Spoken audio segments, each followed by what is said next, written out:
¿Y cómo ves, Martín, hoy el punk en Lima o el movimiento subterráneo en Lima? ¿Está feneciendo? ¿Subsiste? ¿Solo van los románticos que ya peinan canas? ¿Ha sido Eh, suplantado por otros géneros musicales? yo digo que yo no, ya no voy mucho a conciertos, ¿no? Voy cuando, bueno, de repente hay alguna banda que me interese. La única banda de estos años, bueno, que tampoco no es muy nueva, es Morbo, es la única que me interesa, o sea, es la única que realmente pienso que me gusta, ¿no? Pero cuando toca alguna banda así como, no sé, Autonomía, Aeropajitas, Cero Inocente, eh, que yo he escuchado desde su formación en estos años, sí me animo, ¿no? Pero tampoco, bueno, ya no soy muy asiduo. Eh, yo creo que mucha gente dice que el punk rock de los 80 o que fue de los de la movida subterránea es más auténtica por el contexto en el cual se desenvolvieron y todo. No, yo no creo que lo de antes fue mejor. Lo de mi época no fue mejor, solamente fue distinto a lo de ahora, ¿no? Tenía otra situación en la cual se desenvolvieron y los de ahora tienen otra situación, ¿no? Tienen otras contradicciones que despierten ese espíritu rebelde de los jóvenes, ¿no? Pero yo creo que la diferencia es que antes de formar nosotros una banda cuestionábamos ciertas cosas y después formábamos la banda, ¿no? Ahora creo que es más fácil de formar una banda y salir a subir a un escenario y tocar. Pero bueno, pues propio de sus tiempos. Y queda en cada uno descubrirlo. Yo no soy quien para decirle, dictarle pues la fórmula de realmente de quién es más punk, ¿no? Como diría más punk, como diría la canción de la Polla Records. Acá nadie levanta la batallita de ver quién es más punky, ¿no? O sea, no, o sea, cada uno sabrá, pues yo no tengo ya 17 años, 16 años para decirle a alguien cuál es, o para adivinar de cuál es el espíritu, lo que siente un joven ahora con su tiempo. Yo siento estos tiempos como lo que soy, ¿no? Yo un hombre de 50 años. Entonces ya mi manera de ver la vida tiene otro rumbo, otro canal. Su espíritu adolescente, como diría la canción de Nirvana, es de estos tiempos y ellos sabrán cómo canalizar y explotar pues esa rebeldía que, bueno, que es inherente a toda juventud en cualquier etapa de la vida o en cualquier etapa de la historia, se podría decir, ¿no? Ellos mismos deben forjar o están forjando las características del continuismo del punk rock, ¿no? Que se inició en los 80 acá en el Perú o en Vale. Lima, porque básicamente, y esa es la diferencia, en los 80 había más presencia del punk rock en Lima. Ahora veo que sí hay en todo el Perú, ¿no? O sea, hay bandas en Cajamarca, en Puno, en Arequipa, en Cusco, en Trujillo, ¿no? En Chiclayo. Entonces, no solo Lima, ¿no? Y Y pasa, por lo que sé y por lo que me han dicho, hay muy buenas bandas, ¿no? Martín, y pasa a propósito que dices, bueno, ya no es solo Lima, es el Perú, ¿no? Pasa lo mismo que con el fútbol y las barras, ¿no? Que las llamadas barras, no Ujú. la hinchada, sino el fenómeno de las barras bravas también es un fenómeno que en Argentina, en Perú, en Brasil, en Chile, empieza a cobrar mucha más notoriedad, probablemente por el nivel de fervor y de violencia también a partir de los 80, ¿no? Eh, Tú ves ahí una situación que ahora la vemos en todo el Perú, o sea, hay filiales en todo el Perú, hay broncas en todo el Perú, ¿no? ¿Consideras que los 80, una época fregada para nosotros, eh, de alguna manera está teniendo pues esta aparición de los movimientos subterráneos, los movimientos contraculturales, de una manera más presente, más fervorosa, hasta más problemática, me animaría a decir, ¿no? Y empieza a aparecer también noticiada, ¿no? Se noticia de estas broncas en los conciertos, peleas entre los punks y los metals, y luego el fenómeno de las barras bravas, ¿no? Tú que conoces muy bien este terreno, dirías que hay una relación, hubo una relación a nivel de motivos para que surjan también estos fenómenos de barras bravas en el Perú y los movimientos subterráneos, contraculturales. hay una diferencia, ¿no? Algo que yo noté y que reflejo de alguna forma en este Amor no es para cobardes, en mi libro de relatos, que es lo que quiero decir reflejar, es la diferencia entre dos generaciones, ¿no? Si Generación Cochabamba, mi novela, trata sobre mi generación, que es la de los 80, este Amor no es para cobardes trata de una generación distinta, que es la de los 90, ya no dentro del punk rock, sino tocando, eh, eh, inmiscuyéndome dentro de lo que es un fenómeno que es propio de los 90, que es el de las barras, ¿no?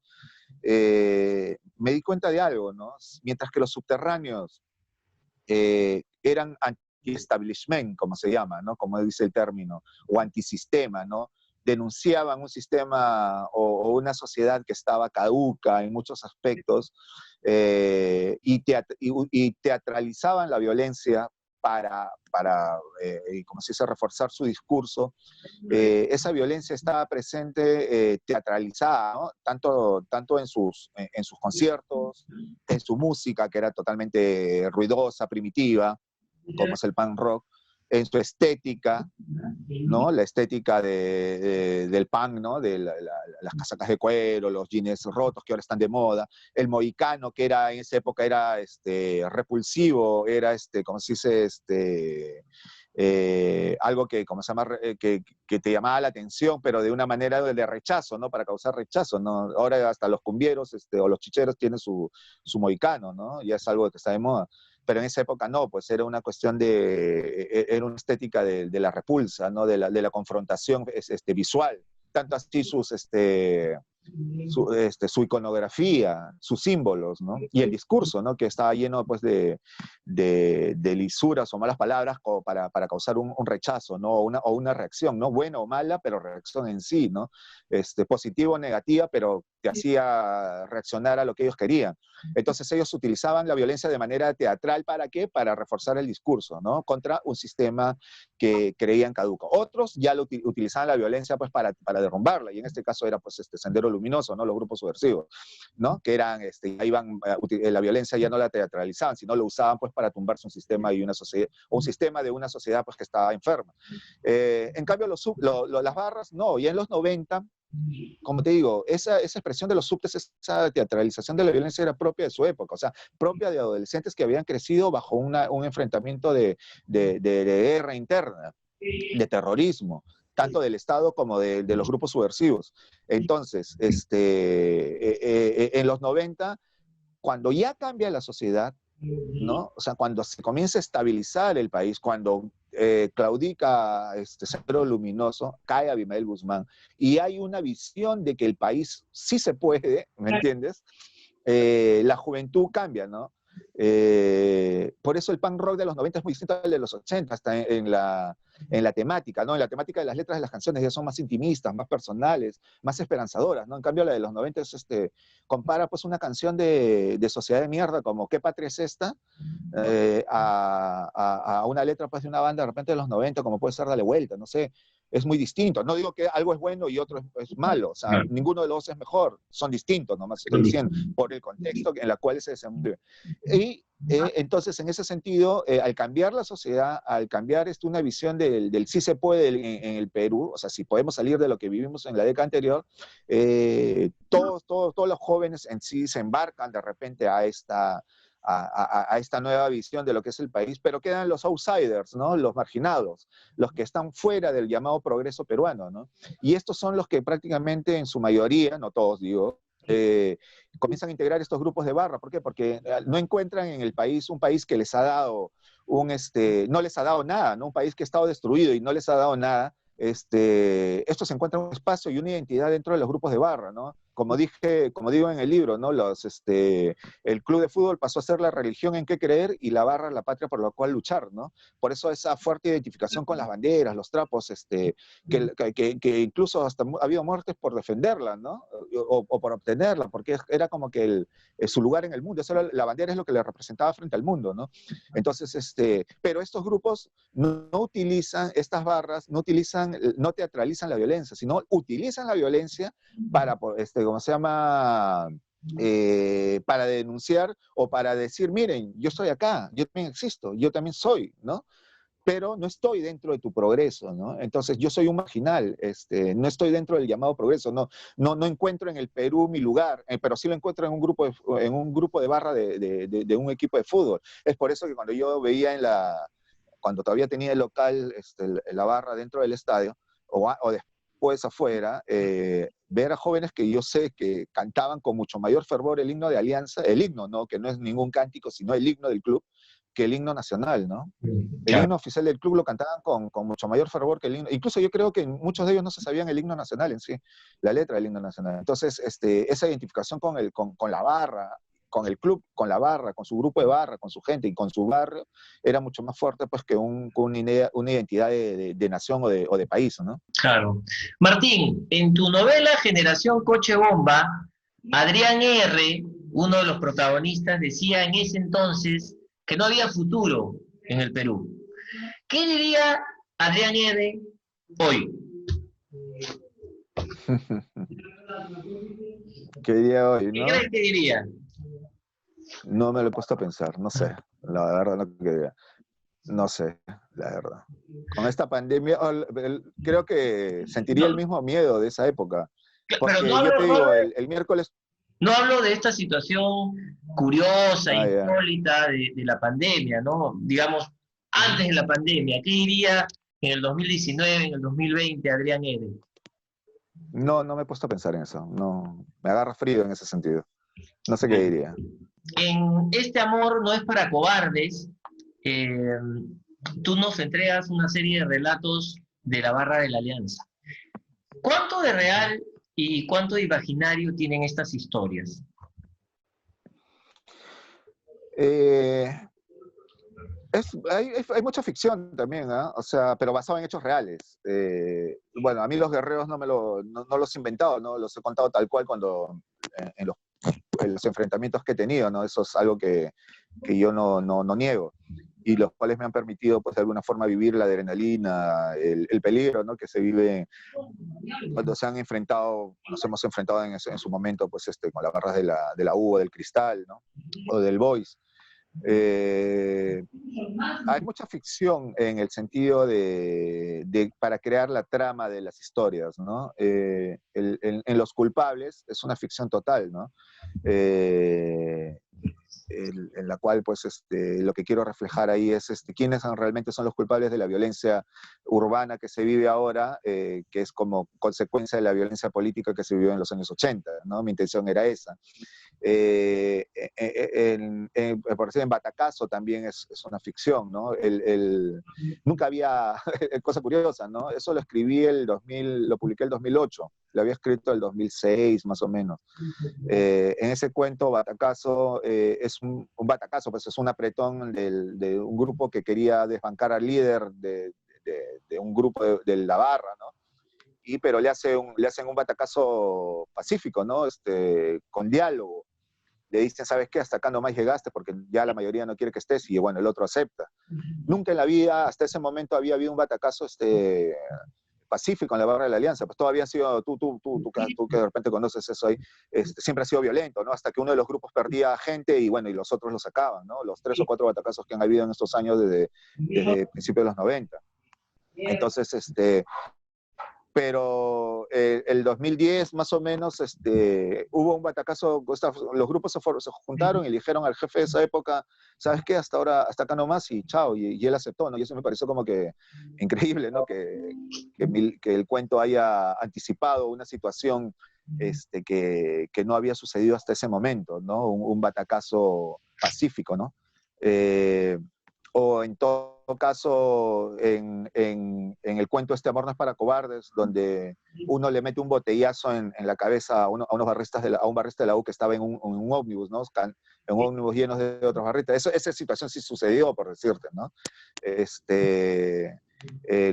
Un amigo me dijo que una vez iba a un partido, jugaba Alianza en Matute y Universitario no sé contra quién en el Nacional, y cuando venían en el carro con su otro pata, ven un bus lleno de hinchas de la U y que estaban cantando con medio cuerpo afuera en las ventanillas, ¿no? Y y esta agarra, se acerca con el auto y le tira un botellazo en la cabeza a uno, ¿no? Entonces se me quedó esa imagen, ¿no? De este metiéndole un botellazo y el carro arrancar, ¿no? Y el ómnibus quedarse ahí con el otro pata agarrándose la cabeza. Entonces esa imagen se me quedó y lo que quería con ese cuento, ya con toda la trama del cuento, era ver de que la violencia no solamente era propio de jóvenes marginales, ¿no?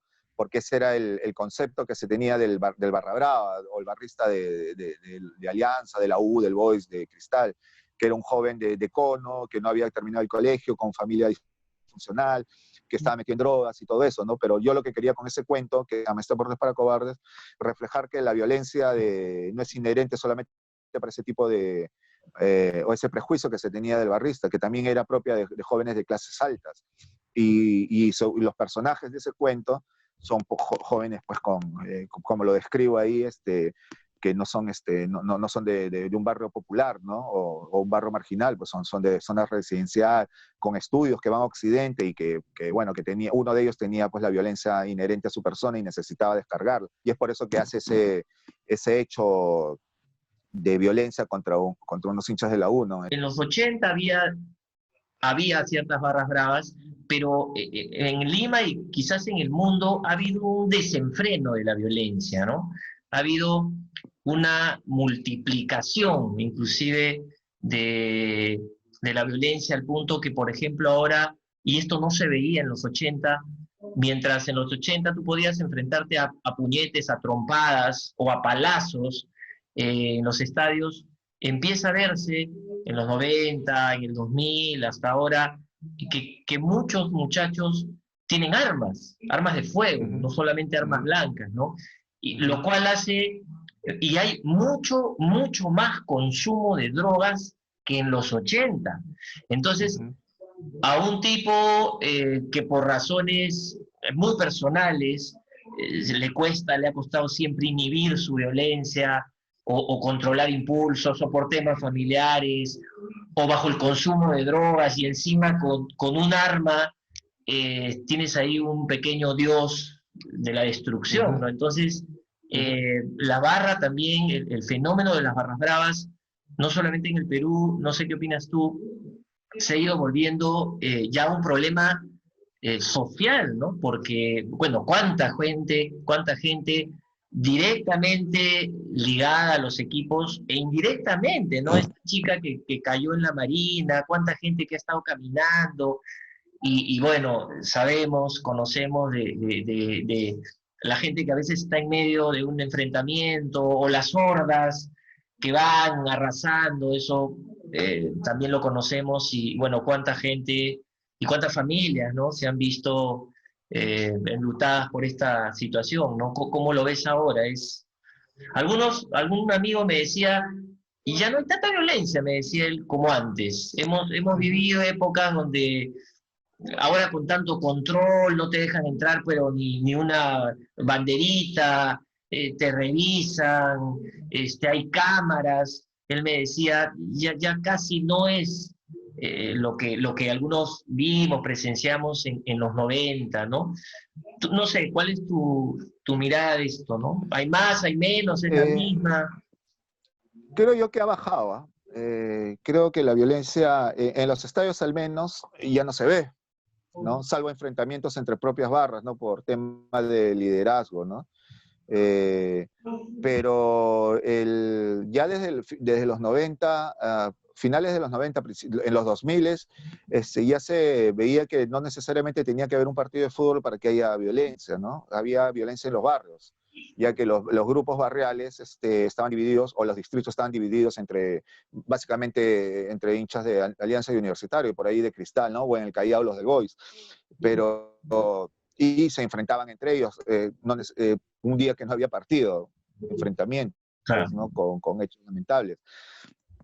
La cosa es que cuando se comenzó a tener coordinaciones con la policía, era y que comenzaron a dar resultados, sobre todo el 2001, me acuerdo que, bueno, ahí estuve presente, porque como tú sabrás, yo estoy dentro de la barra, estuve dentro de la barra y de alguna forma estuve dentro de las tomas de decisiones.